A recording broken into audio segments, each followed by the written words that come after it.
It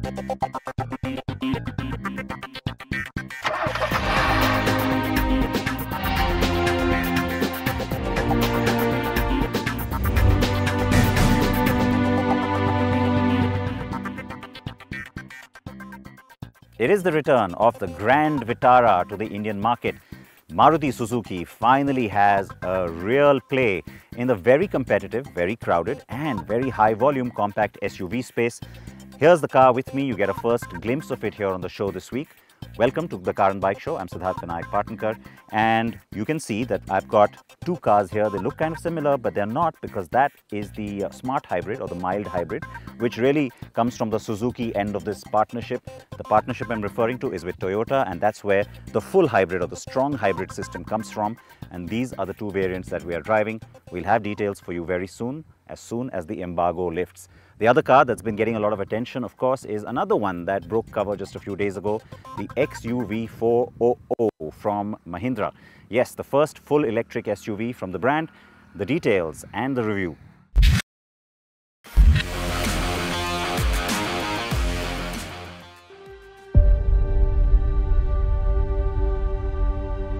The giant has woken up, and how?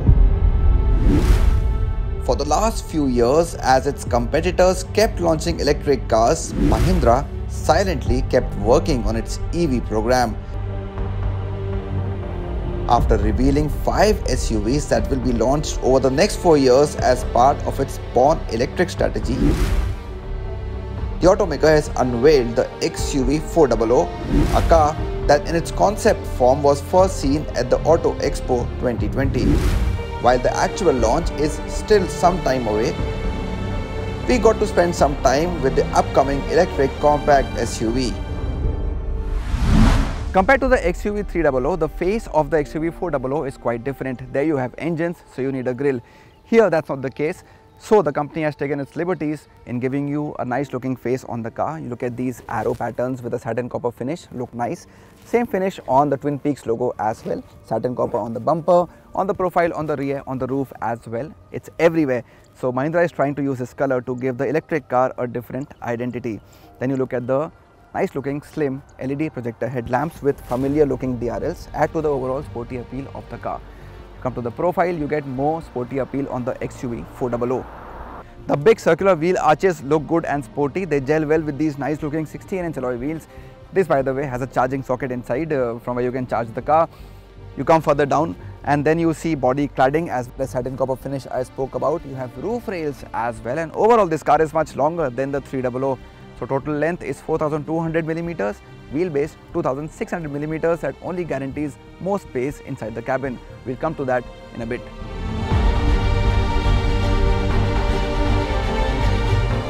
Yes, the car does look big and imposing. In fact, it's also bigger than some of the compact electric SUVs that are on sale in the Indian market right now.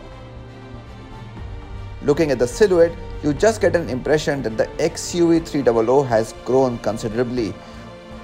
On the rear, the highlight are the new LED tail lamps, which also help in differentiating this car from the 300. In all, there are 5 color options, and we got to sample the Galaxy Grey. All the colors can be chosen with the satin copper roof or in monotone.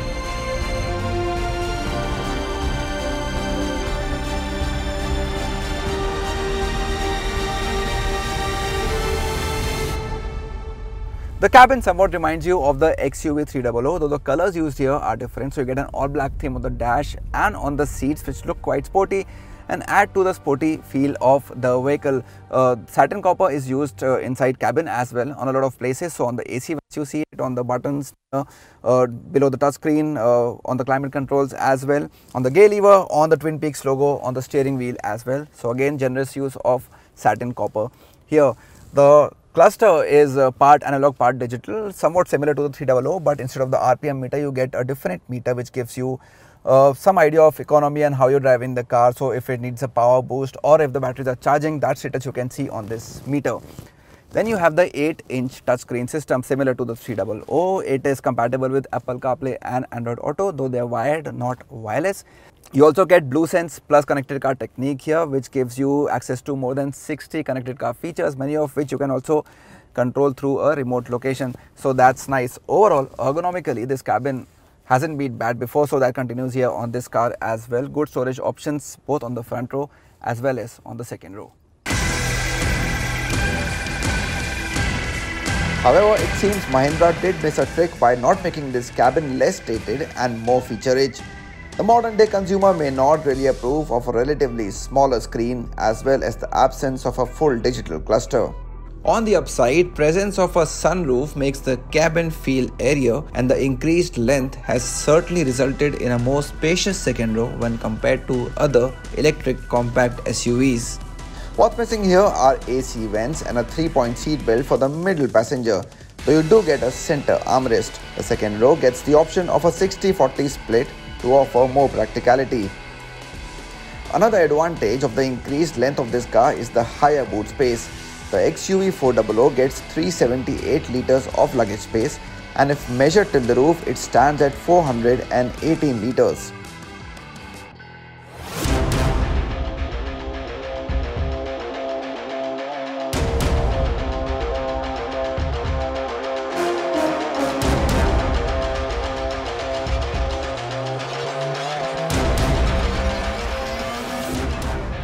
Now let's begin with the numbers. The XUV400 runs on a 39.4 kWh lithium-ion battery pack. Now it may not sound too big in size, but the numbers here are quite impressive. It gives you a maximum power of 147 bhp and a peak torque figure of 310 Newton meters. That of course is the all-important number of range. Mahindra says the ARAI tested figure on this particular car is 456 kilometers. That's the maximum limit to which this car can go on a single charge. Now this number is higher than the Nexon EV Max, which runs 437 kilometers on a single charge, but a little lower than MG ZS EV, which runs for 461 kilometers on one charge. Then you have different levels of region on this car. You have driving modes right below the touchscreen. You can press a button and change them. They are called Fun, Fast and Fearless. So different levels of region depending on how much range is left in the car, how much more response you want from the setup. You can change these modes and have more fun. So Fun in fact is a little more subtle, and Fearless is the one you can actually have the most amount of fun on this car. And then you have another mode which is called the lively mode. So here the switch of the lever, you put this car in L mode, and then single pedal driving gets activated on the XUV400. So running short of range, you have to cover a slightly higher distance, you can switch to this mode. The performance will be rather low, but you will be ensured of a higher range on this car. The interesting thing is that as you switch between these modes, the character of the car completely changes. So you switch from fun to fast or fast to fearless especially, you can feel that the setup is responding in a very different way. It becomes more enthusiastic, and this does not depend on the inputs that you're giving. Inputs remain the same, but you can see that the car runs faster, it feels lighter, it feels more energetic. So you of course will have more fun and maximum fun driving in the fearless mode in this car. But as I said, that will also ensure that your batteries get drained faster when you're driving in this particular mode.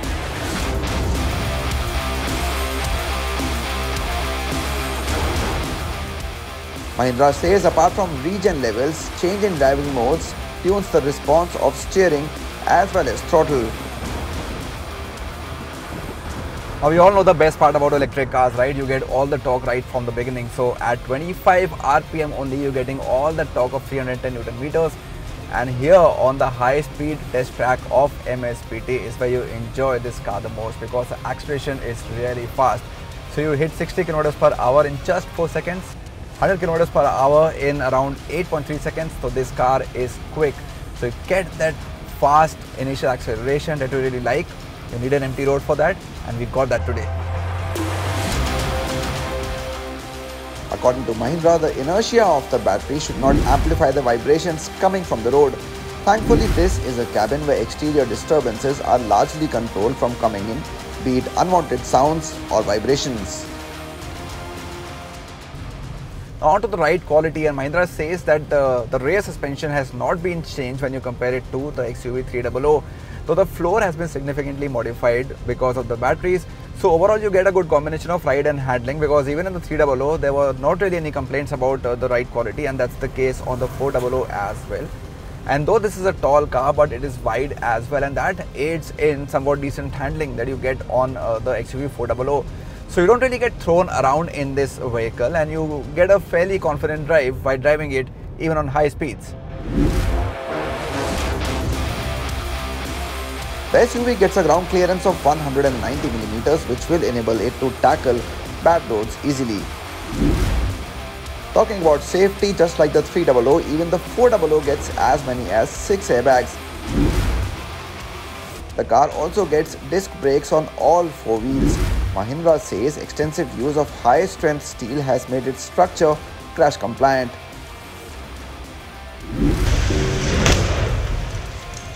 Now we know that the XUV300 is one of the safest cars in India when it comes to crash test ratings. And it will be interesting to see how this electric SUV fares in that department. The car also gets IP67 rated ingress protection for motor and battery pack. Another important thing is of course the charging time. So using an AC charger 7.2 kilowatt, you can charge this car fully in around 6.5 hours. But if you use a 16 ampere normal socket that you use in your house, the charging could take up to 13 hours on the XUV400. And then of course you also have the fast charge option. So using a 50 kilowatt DC fast charger, you can do from 0 to 80% charge in approximately 50 minutes. That's a good number if you're looking to add some range to your car quickly. The launch of the XUV400 is still a few months away. Mahindra says the car will be launched in January next year and deliveries will begin later that month. Looking at the prices of its main rivals like the MG ZS EV and Tata Nexon EV Max, the XUV400 could be launched at starting price of 18 lakh rupees ex-showroom. An aggressive price tag will certainly help in overcoming some negatives, like a cabin that feels neither modern nor feature-rich. But there's enough and more that works for the 400, including its dynamics as well as design.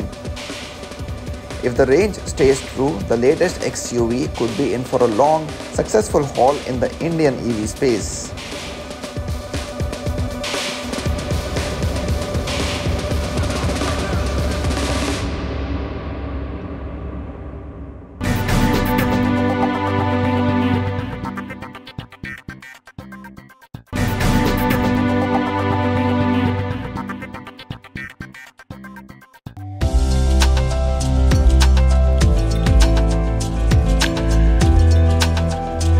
The Society of Indian Automobile Manufacturers, or SIAM, held its 62nd annual convention in the national capital. It's the first physical gathering of the who's who from the automobile industry in 3 years. And the theme was set by Union Minister Nitin Gadkari at the event, announcing the government's plans to turn India into an EV manufacturing hub. My dream is to make Indian automobile industry #1 manufacturing hub in the world for electric, ethanol, methanol, even biodiesel, LNG, CNG, and for hydrogen. It can be possible. Already we are developing lot of chemistry, sodium ion, zinc ion, then aluminum ion, then the aluminum air technology is also there. So I feel that in due course of time we will get the solution. Presently the life cycle cost of lithium is $130 per kilowatt hour. But I am confident that with your cooperation, within 2 years, it will come to $100. So it will be equal to the cost of petrol vehicle. So there is a huge potential. In the next few years, the focus will be clearly on electric vehicles, and EV players like Ather Energy are bullish on the prospects for growth. I think overall the industry would have crossed 100,000 units a month, higher definitely. What we are playing, our game is we want to win the trust in the market. We're not playing a spec battle, we're not playing a feature battle, we're not playing, though I'm claiming they will become the largest by volume, but that's despite us not primarily playing even the volume game right now, right, in the short term. The long-term game that we're optimizing towards is that we want to become the default choice for customers in India, become that product and that brand that you can buy almost brainlessly, right? Like buying this is like a you don't need to think sort of a decision, right? We believe that's the real opportunity, and that's what Ather is gunning towards. Mainstream two-wheeler manufacturers are already planning an EV offensive, and the next big manufacturer to jump into the EV bandwagon will be Honda two-wheelers.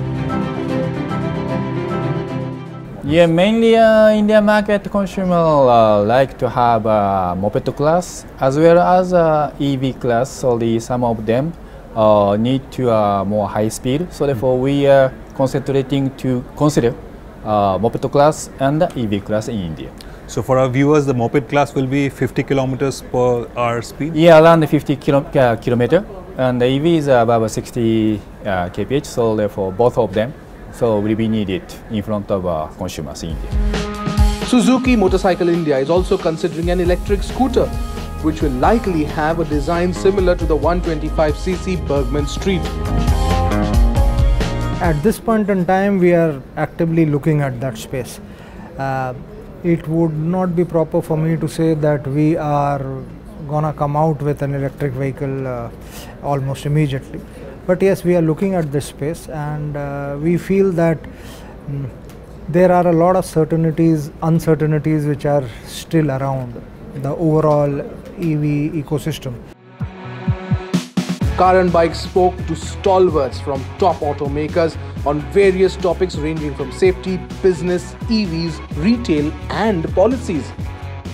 Mercedes-Benz takes pride in the safety standards of its vehicles, a fact uncovered by Martin Schwenk, Managing Director and CEO of Mercedes-Benz India. Of course, there is always a need and a role the industry can play. Mercedes-Benz has been here in India since 2015. We had Safe Roads initiative. We have done that annually, several events. I mean, during COVID it didn't happen, but it's scheduled later this year again. So it's showing what's technically possible, but also what's necessary on a consumer base. And I think we will continue to do that. For me, it's very logical. It cannot stop until something is achieved. And I mean, I remember my own childhoods growing not up here in India but in Europe. At the first place, our first cars didn't have safety belts. Then you had the simple safety belts, then you had it on the front, then you had it on the rear. But you grow with that and it becomes normal. Today you feel almost naked if you don't put a safety belt on, and I'm sure everyone feels like that on the front seat. And I'm sure with more enforcement and education you will also feel naked on the rear seat if you don't put a belt on. BMW had a record year in 2022 despite slow sales due to the pandemic. And sales were up both for BMW's passenger car and BMW Motorrad's two-wheeler business in India. In our motorcycle segment, we've grown by 48%. So record year as of now in these 8 months, also our 15th year of operation. So feels good that we have got something to celebrate for after a long time. The global chip shortage that erupted due to the pandemic impacted large businesses, but Tata Motors handled it quite well. When the semiconductors crisis started unfolding, it was becoming very clear that the allocation by the semiconductor suppliers are going to be based on historic volume. So Tata Motors would have been the most affected one, and that created more paranoia as compared to others, I would say. And therefore we started looking for all kind of options, to overcome this crisis, because we had just started our growth journey. And therefore we did multiple things, I would say, to the extent that we redesigned a lot of components to reduce the use of semiconductor. Where there were very application specific chips, we tried to see if we could go for more standard chips. We took tough decisions on suppliers also. We went for additional suppliers where we saw that certain suppliers were raising their hands pretty early, I would say, in the whole crisis as it started unfolding in a more intense manner in the later months. And also being very actively engaged with distributors in the open market. I think combination of all these, and I would say agile decisions that we were taking, possibly, I don't know what was happening in other companies, but at least it helped us deal with the crisis in the best possible manner. The sentiment, however, was not shared by all. The global shortage of semiconductor chips has significantly affected the production and sales ability of MG Motor India. Others still in terms of securing chips for certain parts. One reason for that is that you loaded your cars we use more chips, so we are becoming victim of our own strategy and success, I would say. So I think we are struggling more. The good news is that yes, we would be doing slightly more than the industry growth for sure, but on a low base, that's not a big thing. So I must say that some of the competitors have done a much better job than us on securing their chip supplies. So for us, things are improving. I think next 2-3 months should be better than our previous few months. So that's a good news. And other thing is that all our 4 products are in wait list and they are in demand, so demand side is not an issue, so that's again a good news. But again, I would say if you want me to sum up our performance, yeah, it has been okay, nothing great for us. While the semiconductor shortage remains a cause of concern, the Indian auto industry has already surpassed Germany to become the world's 4th largest auto industry. The overall sentiment then among automakers continues to remain bullish for the Indian auto industry. Well, that's a wrap here on the show. Now, are you as curious about the Maruti Suzuki Grand Vitara as I have been? Well, all the details are coming up on carandbike.com. You can also go to our YouTube channel, and otherwise, of course, next week we will have the full review for you right here on CNB. React to all of this. Please wear your seat belts, front or back. Please wear your helmets, front or back. And please join me next week.